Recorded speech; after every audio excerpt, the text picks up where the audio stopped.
ala alihi wa ashabihi ajma'in. Ya Allah, semoga salawat dan salam, berkah dan nikmat. Udah mulai malas beribadah. Gak seperti ketika awal-awal hijrah, awal-awal belajar. Begitu semangatnya dia untuk hadir di majelis ilmu.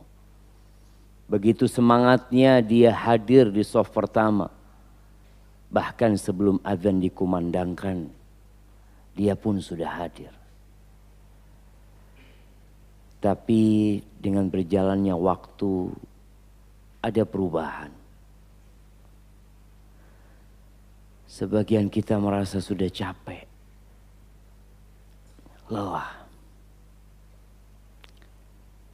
Banyaknya fitnah,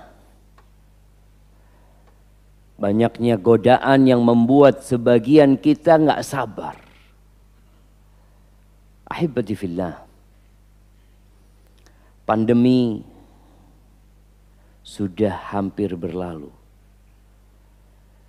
tapi belum.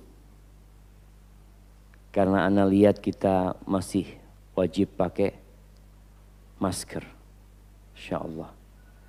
Semoga suatu saat kita mengucapkan selamat tinggal sama masker ini jemaah. Ana juga udah capek pakai masker. Sampai di pesawat ana suruh pakai masker, kayak gini pakai masker.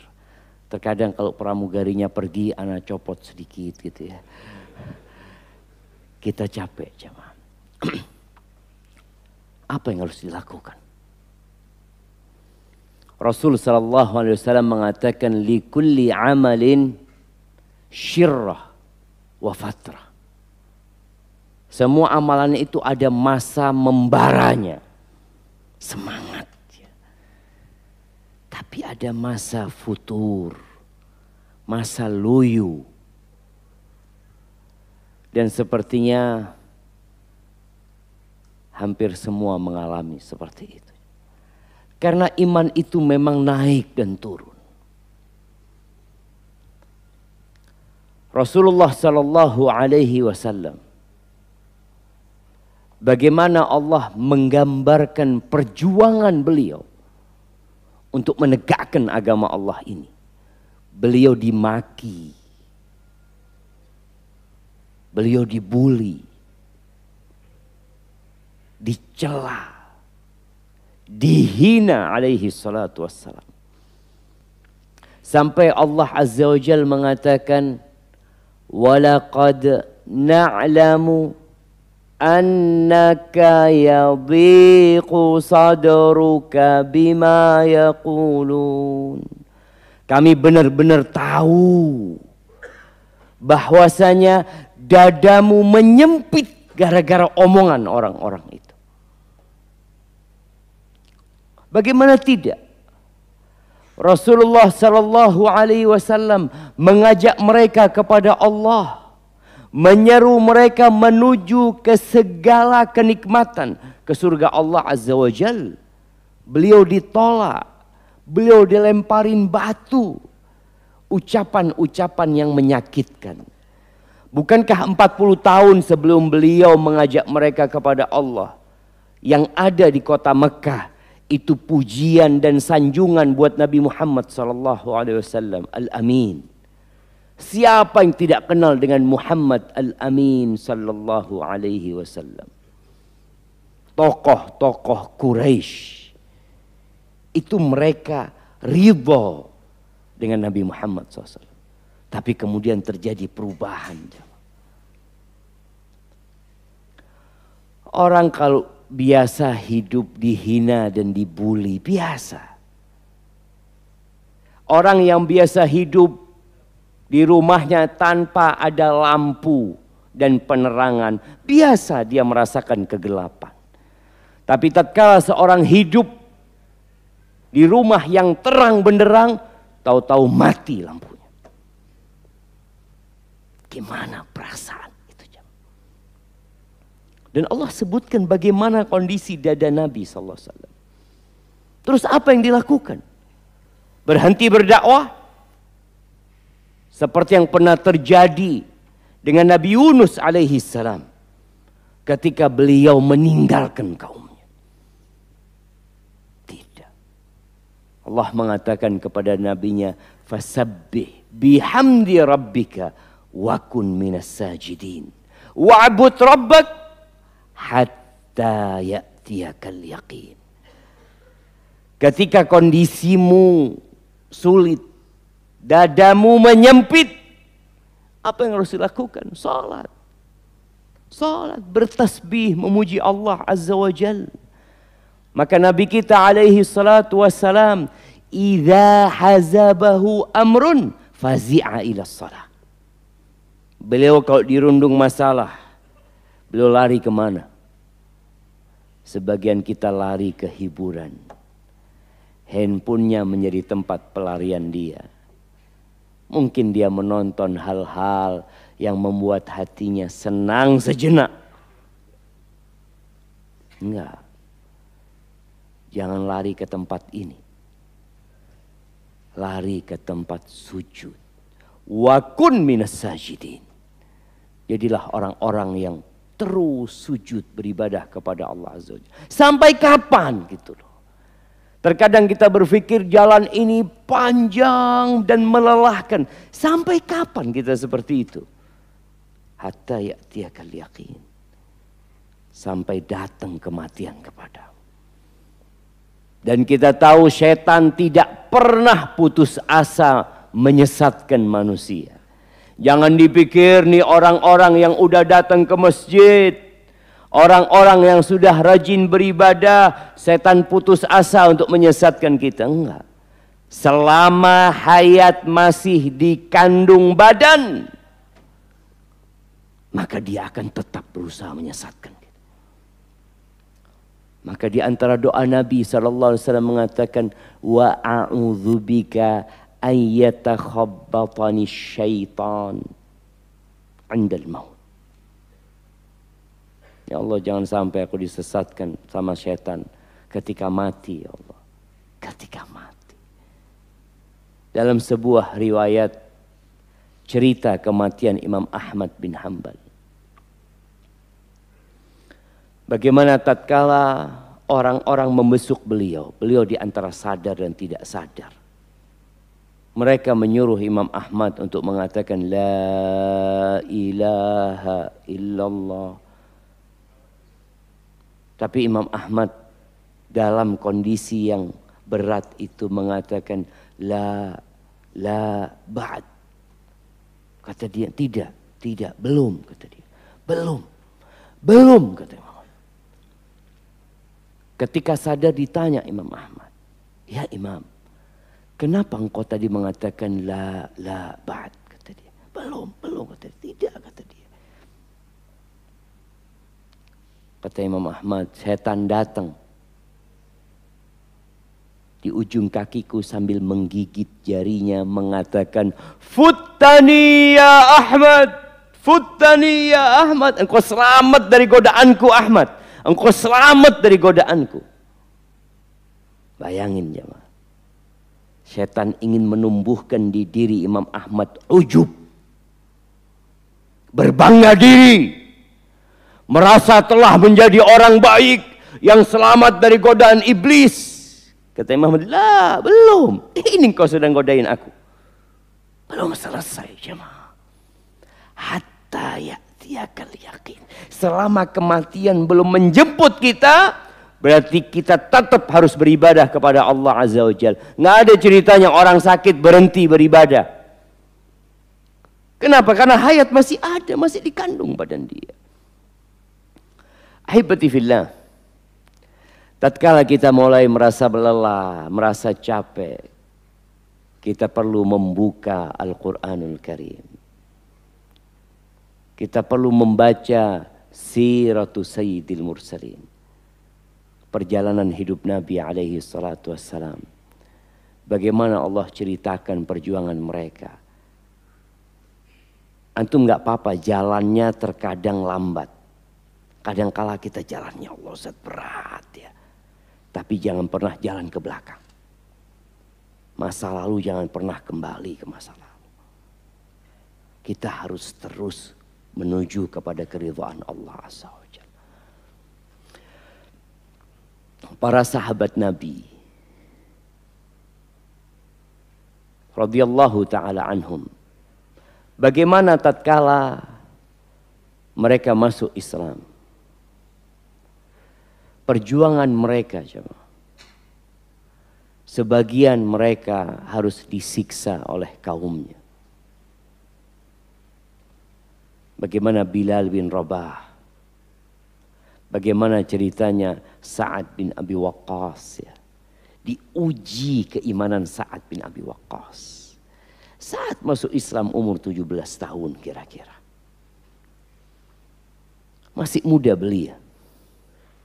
Dan ternyata kebanyakan pengikut kebenaran itu anak-anak muda. Kebanyakan pengikut Nabi itu anak-anak muda. Sampai ketika Allah ceritakan di surat Kahfi yang kemarin kita baca. Ashabul Kahfi. Ada yang sudah tua? Enggak ada. Mereka jomblo-jomblo semua. Innahum fityatun. Innahum fityah. Amanu bi rabbihim. Wazidnahum huda. Anak-anak muda. Sampai di beberapa catatan mufassirin. Anak-anak muda itu masih pakai anting ya. Jadi kalau kita lihat anak-anak muda pakai anting sekarang, ternyata dari dulu sudah ada anak muda pakai anting. Anak-anak muda mereka. Tapi mereka hijrah, mereka taubat. Bagaimana perjuangan mereka meninggalkan kenikmatan hidup mereka. Dan disebutkan anak-anak muda itu anak-anak orang kaya. Anak orang kaya. Yang biasa hidup nyaman. Segala makanan mereka bisa nikmatin. Tapi demi menyelamatkan keimanan mereka, mereka tinggal di gua. Beralaskan tanah. Yang mungkin saja ada binatang-binatang mengganggu mereka. Tapi mereka melakukan itu untuk mempertahankan keimanan mereka. Capek dan lelah, tapi harus dilakukan. Kata Ibnul Qayyim rahimahullahu ta'ala. Ajma'a uqala'u kulli ummah. Tolong hal ini dicamkan. Telah bersepakat. Setiap orang yang berakal dari setiap umat. Mau di Indonesia, mau bangsa Indonesia, mau bangsa Amerika, mau dimanapun tuh orang-orang itu. Mau yang sudah mati, mau yang akan datang, mereka bersepakat. Yang berakal ya. Kesepakatan atas apa mereka? Annan na'im la yudraku bin na'im.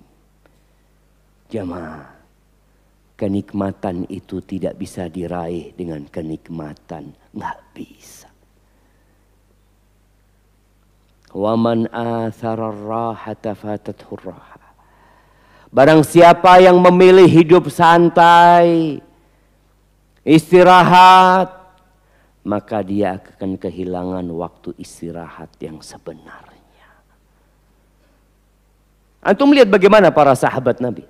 Tadi Sa'ad bin Abi Waqqas yang masuk Islam umur 17 tahun. Bagaimana tatkala dia masuk Islam ibundanya tahu. Lalu ibundanya bersumpah mogok makan. Dia mengatakan kepada Sa'ad, ya Sa'ad, katanya agamamu menyuruhmu berbakti sama orang tua. Aku menyuruhmu meninggalkan agamamu. Meninggalkan Muhammad sallallahu alaihi wasallam. Kalau tidak,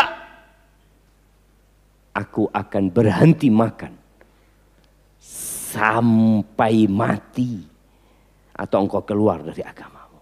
Sehingga engkau akan dicela oleh masyarakat. Bahwasanya hadza qatilu ummih. Ini loh anak yang bunuh ibunya sendiri.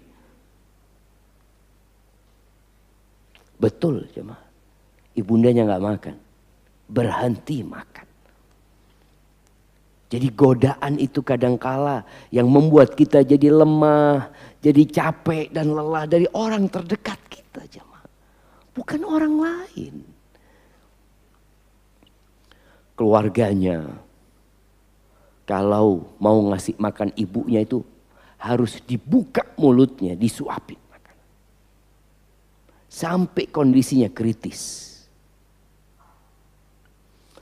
Saat juga membujuk ibundanya. Tapi ibundanya tetap tidak mau.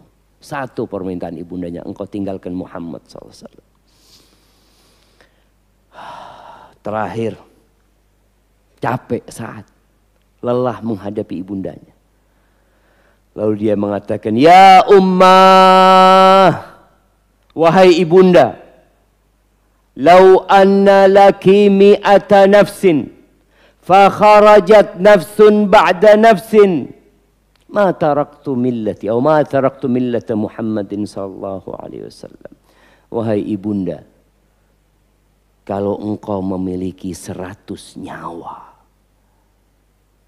kemudian nyawamu satu persatu keluar, ibunda, aku nggak akan meninggalkan agama Muhammad SAW.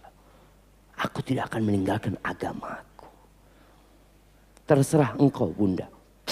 Engkau mau makan silahkan, mau tidak makan terserah engkau. Apa yang terjadi dengan ibundanya? Makan. Karena dilihat nggak bisa anaknya ini sudah. Kalau sudah seperti itu mau nunggu berapa nyawa lagi keluar. Dia sudah sebutkan. Memang kita harus berjuang. Bagaimana sebagian sahabat Nabi meninggalkan kota Mekah. Menuju ke Habasyah. Menuju ke Afrika sana. Ethiopia, daerah yang jauh dari Mekah. Yang mereka nggak pernah berangkat ke sana, jemaah. Tapi mereka lakukan itu. Di negeri yang mereka nggak punya kenalan. Tapi Nabi SAW mengatakan, di sana ada raja. La yudhlamu indahu ahad. Raja yang adil. Siapapun yang tinggal di sana nggak dizalimin. Berangkat ke sana. Tapi mereka harus berjuang.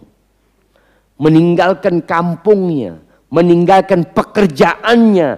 Meninggalkan mungkin usahanya. Berangkat ke sana. Nggak punya apa-apa di sana mereka. Tapi mereka punya Allah Azza wa Jalla.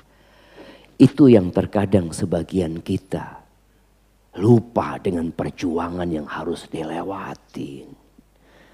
Kita maunya bersenang-senang, jamaah. Nabi kita Muhammad alaihi salatu wassalam hidupnya bersenang-senang. Para ulama menjelaskan kalau Ashabul Kahfi tidur di gua selama 309 tahun. Mereka tidur, masuk gua tidur sudah. Berbeda dengan perjuangan Nabi kita Muhammad SAW. Yang juga pernah berada di dalam gua. 3 hari 3 malam beliau di gua. Sempit guanya. Penuh dengan lobang-lobang. Kalau Ashabul Kahfi, lobang guanya luas. Nabi sempit. Kenapa Allah Azza wa Jalla tidak memindah Nabi alaihi salatu wassalam dari Mekah ke Madinah dengan buraq?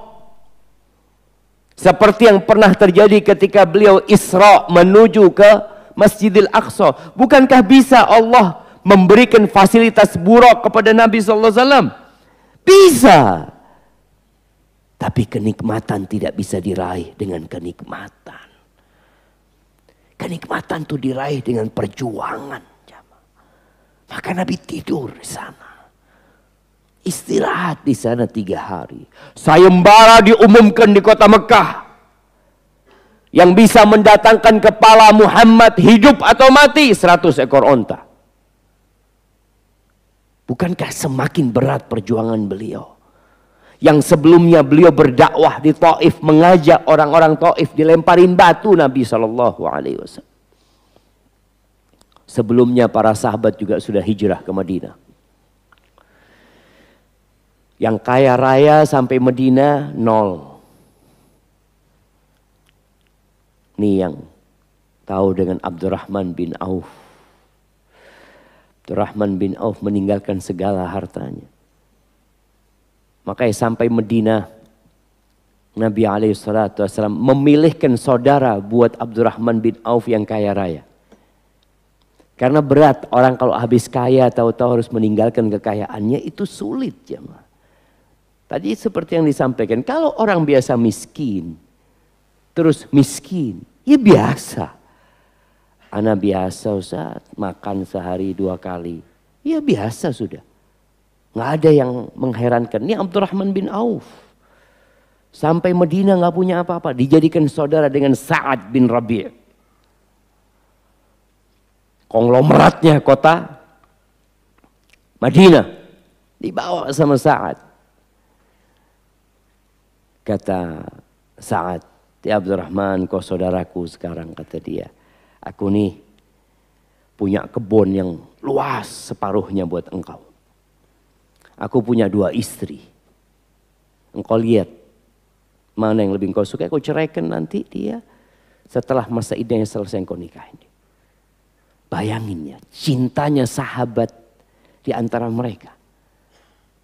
Apakah kemudian Abdurrahman menerima tawaran Sa'ad bin Rabi'?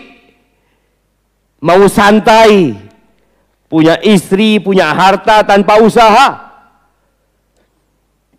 Kata Abdurrahman bin Auf, barakallahu laka fi malika wa ahlika. Semoga Allah memberikan berkah kepada keluargamu dan hartamu. Duluni ala suq. Aku mau kerja. Di mana pasar? Tunjukkan di mana pasar, kata dia. Ada sebagian kita jiwanya jiwa mau santai. Udah ngaji nggak mau kerja lagi sudah. Haibatifillah. Abdurrahman bin Auf kerja. Umar bin Khattab radhiyallahu taala anhu sampai kota Madinah mengembala. Mengembala jemaah. Dan mengembala di luar kota Madinah. Sehingga dia harus bergantian dengan salah satu sahabat Ansor untuk datang ke kota Madinah. Nggak bisa tiap hari datang ke Masjid Nabawi. Gantian mereka jemaah. Berjuang mereka. Antum lihat mereka menjadi orang-orang besar. Dipikir mereka santai. Melelahkan perjalanan menuju kepada Allah Azza wa Jalla. Bagaimana ketika di Mekah Nabi pernah diboikot sampai makan daun-daunan alaihi salatu wassalam. Sampai kota Madinah semuanya berubah menjadi nyaman? Enggak. Perang Badar. Apa yang terjadi di perang Badar? Mereka meninggalkan kota Madinah menuju ke Badar. Ya, hanya ada 70 ekor onta yang berangkat, 70 ekor onta dengan 2 kuda. Pasukannya 300 lebih. Apa yang terjadi? Mereka gantian naik ontanya.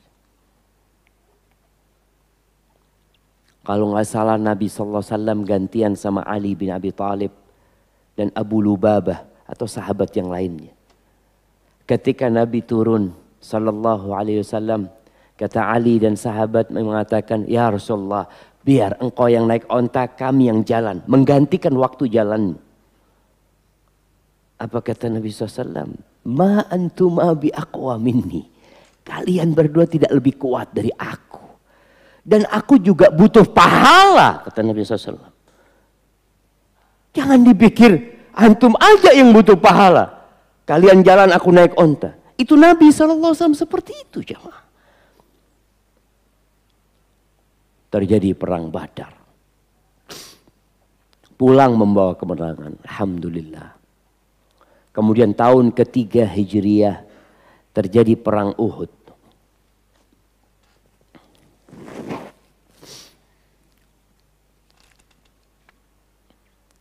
Berapa melawan berapa perang Uhud jemaah? Jemaah. Nah, berapa melawan berapa?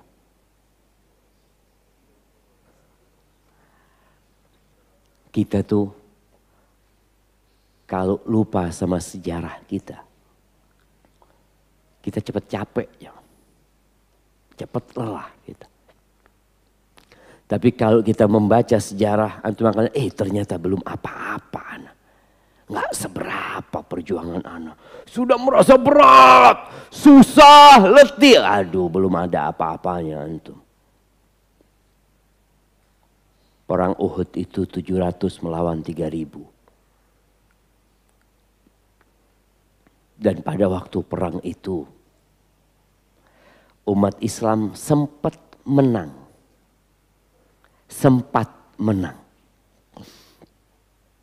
Tapi gara-gara mereka lupa untuk mengikuti perintah Nabi SAW.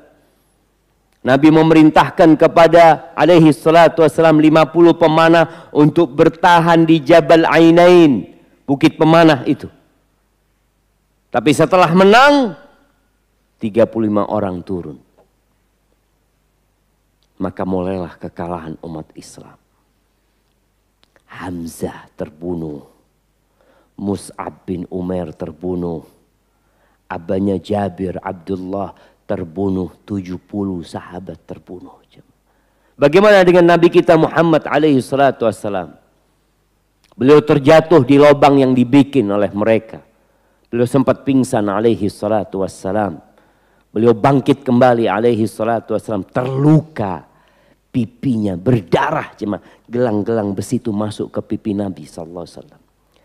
Giginya patah alaihi salatu wassalam. Supaya kita tahu, Nabi pun untuk meraih surga Allah azza wa jal harus berjuang jemaah. Terus kita mau santai. Selesai perang Uhud, capek para sahabat Nabi. Mereka harus menggali kuburan untuk 70 sahabat yang meninggal dunia. Karena capek harus gali 70 kuburan. Akhirnya kuburannya massal. 2 orang 1 lubang, 3 orang 1 lubang. Kita tahu mereka lelah. Setelah perang Uhud, sampai berita ke dalam kota Madinah. Berita duka. Ada yang dapat berita suaminya meninggal, anaknya meninggal, bapaknya meninggal. Berita duka. Ada seorang wanita yang dapat berita keluarganya meninggal semua.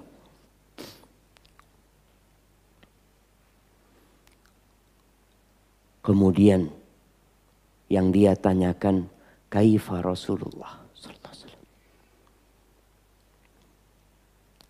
Gimana kondisi Rasulullah SAW? Baik Nabi SAW. Sehat Nabi. Selamat Rasulullah SAW. Kata perempuan ini, hatta aro. Enggak, aku enggak puas. Sampai aku melihat Nabi SAW. Diantar perempuan tua ini untuk berjumpa dengan Nabi SAW. Lalu dia mengatakan, ya Rasulullah, kullul musibati ba'daka jalalu. Semua musibah setelah engkau selamat kecil ya Rasulullah. Selesai sudah. Mereka berjuang. Selesai sudah. Perjuangan Uhud. Apakah selesai perjuangan para sahabat? Belum. Datang tahun ke-5. Sebelum tahun ke-5 Hijriah. Tahun ke-4 Hijriah. Nabi SAW mengirim 70 sahabat yang dikenal dengan qurra, para penghafal Al-Quranul Karim, untuk berdakwah atas permintaan Malik bin Amr yang dikenal dengan Mula'ibul Asinnah, salah seorang yang ahli main tombak dia. Dia nggak masuk Islam, dia diajak Nabi SAW masuk Islam, tapi dia nggak masuk Islam. Nabi nggak maksain dia. Tapi kemudian nanti dia masuk Islam. Dia ngomong, ya Muhammad SAW, engkau kirimkan orang-orangmu. untuk dakwah di kampungku sana. Kata Nabi SAW, aku takut nanti mereka dibunuh di sana.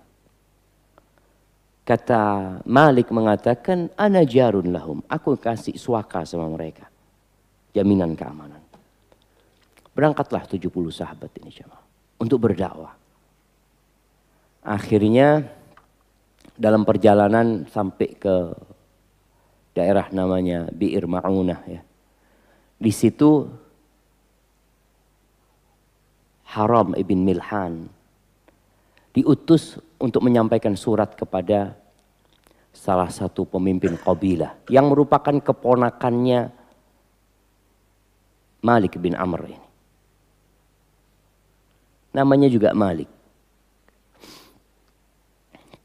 Ketika dia datang menyerahkan surat Nabi SAW, tahu-tahu dia sudah berpesan dengan salah satu anak buahnya. Kalau nanti dia masuk, engkau tusuk dari belakang. Subhanallah. Masuk Haram bin Milhan ditusuk dengan tombak yang besar sampai tembus ke dadanya. Padahal para utusan itu nggak boleh dibunuh. Utusan itu kerajaan nggak boleh dibunuh sebenarnya. Ini dibunuh ketika Haram bin Milhan melihat darah muncrat. Dia mengatakan, fustu warabbil Ka'bah, kata dia. Menang aku ya Allah. Berhasil aku ya Allah, kata dia. Berhasil. Itu yang bunuh heran. Namanya Jabbar. Dia mengatakan, kok bisa orang ini aku bunuh, dia tewas, dia ngomong menang. Kok bisa, kata dia. Akhirnya Jabbar ini nanti ke Madinah masuk Islam. Karena dia melihat ada sesuatu yang berbeda dengan umat ini ya, sampai kematian pun ditunggu sama mereka. Bagaimana dengan sisa sahabatnya yang lain? Malik memprovokasi qabilah Bani Salim atau Bani Sulaim untuk membunuh mereka. Ada Ri'il Dzakwan, dibunuh sisa dari sahabat itu. Suaka yang diberikan pamannya nggak dianggap sama dia. Kira-kira mati semua 70. Ada satu orang yang belum mati. Pura-pura mati dia. Bagaimana sedihnya Nabi Muhammad SAW mendengarkan berita itu. Tapi memang perjuangan harus dilewatin ya, harus.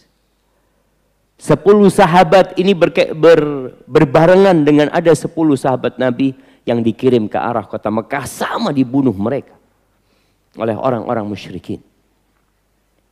Artinya luka dan duka umat Islam semakin dalam. Tahun ke-5 Hijriah, orang musyrikin bersama orang Yahudi, mereka memprovokasi kabilah-kabilah Arab untuk membumi hanguskan kota Madinah. Mereka bawa 10.000 pasukan. Supaya kita tahu setelah antum hijrah, bukan berarti jalan antum itu landai. Ini para sahabat sudah 13 tahun mereka di kota Mekah. Udah capek mereka. Peristiwa demi peristiwa yang menyakitkan mereka harus lewatin. Tapi Allah masih berikan kepada mereka ujian. 10.000 pasukan datang ke kota Madinah. Yang kota Madinah hanya berisi 33.000 mungkin. Yang bisa ngangkat senjata.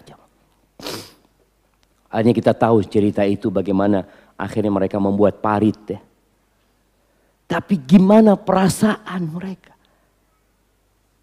Allah menyebutkan wabalagatil qulubul hanajir. Itu jantungnya mereka sampai ke tenggorokan. Benar-benar diuji sampai titik terakhir. Ketika melihat 10.000 pasukan itu datang, apa yang dikatakan orang-orang beriman? Apakah ada yang seperti dikatakan sebagian yang baru ngaji mengatakan, ya Allah, aku ini udah belajar, aku ini hijrah, aku ini berjuang, kok seperti ini akhirnya? Kapan selesainya? Walamma ra'al mu'minuna al-ahzab qalu hadza ma wa'adana Allah wa rasuluh wa sadaqallahu wa rasuluh. Ketika orang-orang beriman, para sahabat melihat pasukan itu, mereka mengatakan, ini yang dijanjikan oleh Allah dan Rasulnya. Ini yang dijanjikan. Janji yang mana? Ternyata janji yang ada di surat Al-Baqarah ayat 214. Allah mengatakan kepada sahabat-sahabat Nabi ini, am hasibtum an tadkhulul jannah. Kalian mengira kalian bisa masuk surga? Kalian mengira kalian bisa masuk surga? Apakah nggak cukup perjuangan mereka jemaah? 13 tahun di Mekah, perang Badar, perang Uhud, masih ditambah lagi.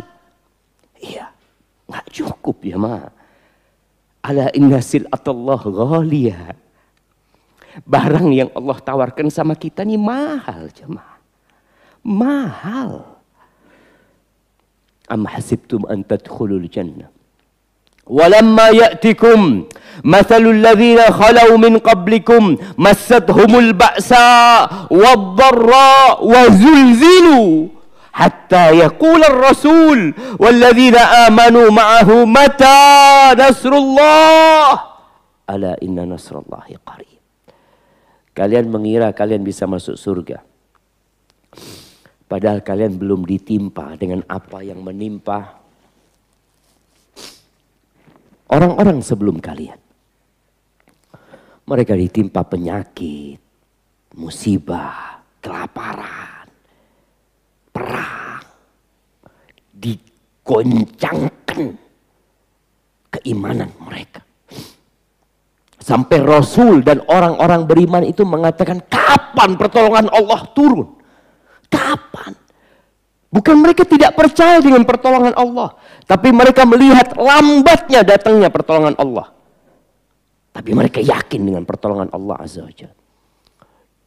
Dan ketika perang Ahzab, Allahu Akbar jemaah, itu pasukan musuh dari depan, dari dalam kota Madinah sendiri ada orang-orang Yahudi yang berkhianat. Nggak ada makanan di kota Madinah. Sampai bagaimana Jabir bin Abdullah ketika melihat Rasul Sallallahu Alaihi Wasallam, perutnya itu sudah dipasangin sabuk batu. Ada di antara kita yang pernah kelaparan sampai dikasih batu perut untuk menahan mahnya. Itu Jabir ngomong sama istrinya, engkau punya apa? Ada mud, 1 mud gandum, kata dia. Udah engkau bikin roti, kata dia. Punya anaknya kambing yang masih kecil, dipotong sama Jabir. Dia masak, kemudian dia ngomong sama Rasul, ya Rasulullah, di rumahku ada makanan ya Rasulullah, tapi nggak banyak. Engkau mungkin bisa ajak beberapa sahabatmu. Kata Nabi SAW, sampaikan kepada istrimu, adonannya jangan dimasukkan sampai aku datang ke sana. Dan kambingmu itu jangan dikeluarkan sampai aku datang ke sana. Sallallahu alaihi wasallam. Nabi mengatakan, ya ahlal khandaq, hei orang-orang yang sedang gali parit, kita diundang sama Jabir bin Abdullah. Itu Jabir pulang ngomong sama istrinya, kata dia, Rasulullah SAW ini ngundang orang satu, gak tahu berapa jumlah yang akan datang ke rumah kita. Apa kata istrinya? Kalau Nabi yang ngundang mereka berarti ada makanan sudah. Kau tenang, kata dia. Wallahi makan orang-orang itu jemaah. Tapi berat mereka lakukan. Selesai? Belum jemaah. Selesai perang Khandaq? Belum. Perjuangan masih harus dilakukan. Tahun ke-6 Hijriah Nabi SAW membawa 1.400 sahabat untuk umroh. Pikirnya udah selesai. Berangkat ke kota Mekah. Nggak bisa umroh. Dipulangkan itu 1.400 orang. Sampai bagaimana para sahabat Umar bin Khattab radhiyallahu taala anhu ya, ketika melihat nggak bisa masuk kota Mekah dan Nabi alaihi salatu wasallam menandatangani perjanjian dengan mereka, di mana perjanjian itu menurut sebagian sahabat mendolimin umat Islam. Kalau ada orang Mekah yang masuk Islam dan dia hijrah ke kota Madinah harus dibalikin ke Mekah. Tapi kalau ada orang Muslim yang murtad balik ke Mekah, udah nggak boleh diambil lagi. Itu Umar sampai datang kepada Nabi SAW mengatakan, ya Rasulullah, alasna alal haq wa hum alal batil. Ya Rasulullah, bukankah kita yang benar dan mereka yang salah? Kok bisa seperti ini gitu jemaah? Diuji jemaah. Belum selesai. Akhirnya pulang. Umrah tahun depan. Tahun ke-8 Hijriah. Nabi SAW menaklukkan kota Mekah. Alhamdulillah. Kota Mekah menjadi negeri Islam. Selesai? Belum. Berangkat nih. 10.000 jumlah umat Islam udah banyak. 10.000 plus 2.000 dari penduduk Mekah. Berangkat ke Hunain. Ternyata ada di antara pasukan Nabi SAW yang ngomongnya nggak enak. Mereka takjub dengan jumlah mereka yang banyak. Kita nggak akan dikalahkan karena jumlah kita sedikit, jumlah kita banyak. Apa kata Allah? Wa yauma Hunainin id a'jabatkum kathratukum falam tughni ankum syai'a wa daqat 'alaikumul ardu bima rahabat thumma wallaytum mudbirin. Allah ingatkan, ingat kalian dengan perang Hunain. Ketika kalian takjub dengan jumlah kalian, ternyata jumlah yang banyak nggak ada gunanya. Betul, 12.000 itu. Di waktu subuh ketika mereka masuk ke lembah, ternyata Hawazin sudah bersembunyi dan mereka melempari umat Islam dengan panah. Itu 12.000 kabur jamaah. Hanya tersisa beberapa orang bersama Nabi SAW. Belum selesai jamaah. Bagaimana dengan Nabi SAW? Aisyah radhiyallahu taala anha setelah ditaklukkan kota Mekah ya. Aisyah melihat ibadahnya Nabi SAW semakin bertambah. Sampai beliau sholat bengkak kakinya. Siapa di antara kita yang sholat sampai bengkak kakinya? Aisyah mengatakan, ya Rasulullah, qad ghafarallahu laka ma taqaddama min dzambika wa ma ta'akhkhar. Udah selesai ya Rasulullah. Dosa-dosamu yang lalu, yang akan datang, udah selesai. Udah diampuni. Terus kenapa masih harus seperti ini? Kata Nabi SAW, afala akun abdan syakura. Apa enggak pantas aku menjadi hamba yang bersyukur kepada Allah Azza wa Jalla? Bersyukur atas apa? Rumahnya luas Nabi SAW. Lihat perjalanan tadi yang penuh dengan penderitaan. Tapi ada iman yang perlu disyukuri jamaah. Kita kadang-kala lupa dengan nikmat yang Allah berikan. Bayangkan di akhir hayat Nabi SAW turun firman Allah, "Idza jaa nasrullahi wal fath wa ra'aitan nas yadkhuluna fi dinillahi afwaja fasabbih bihamdi rabbika wastaghfir innahu kana tawwaba." Nabi di akhir hayatnya diperintahkan untuk bertasbih memuji Allah Azza wa Jal, beristighfar. Mohon ampun sama Allah Azza wa Jal. Gak ada ceritanya berhenti beribadah.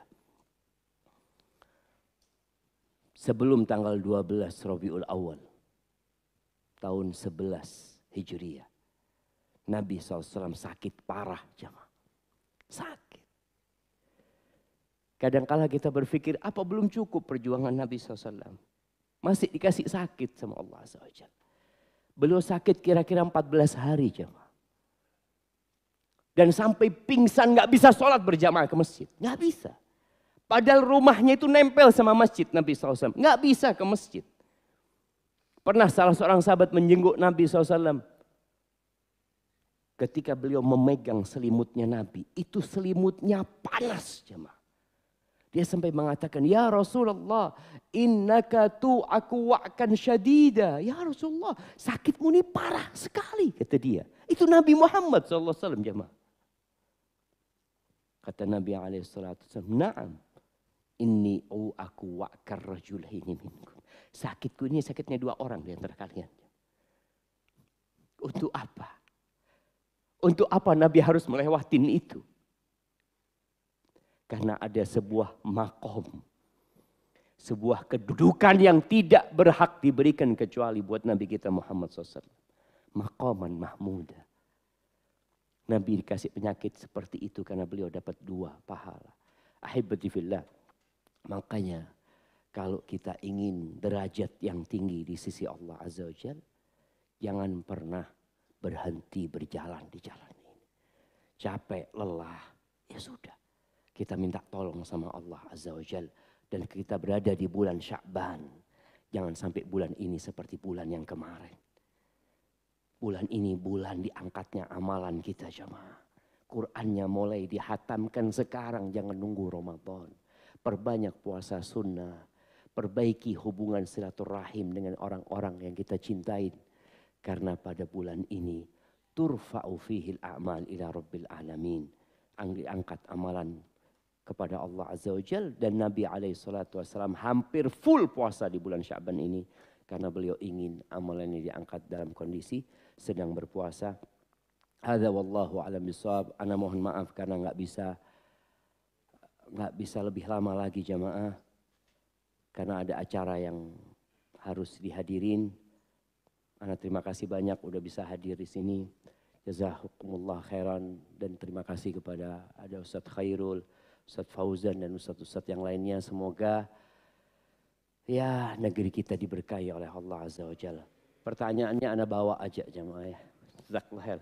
Ustaz, subhanakallahumma bihamdika asyhadu an la ilaha illa anta astaghfiruka wa atubu ilaik. Assalamualaikum warahmatullahi wabarakatuh.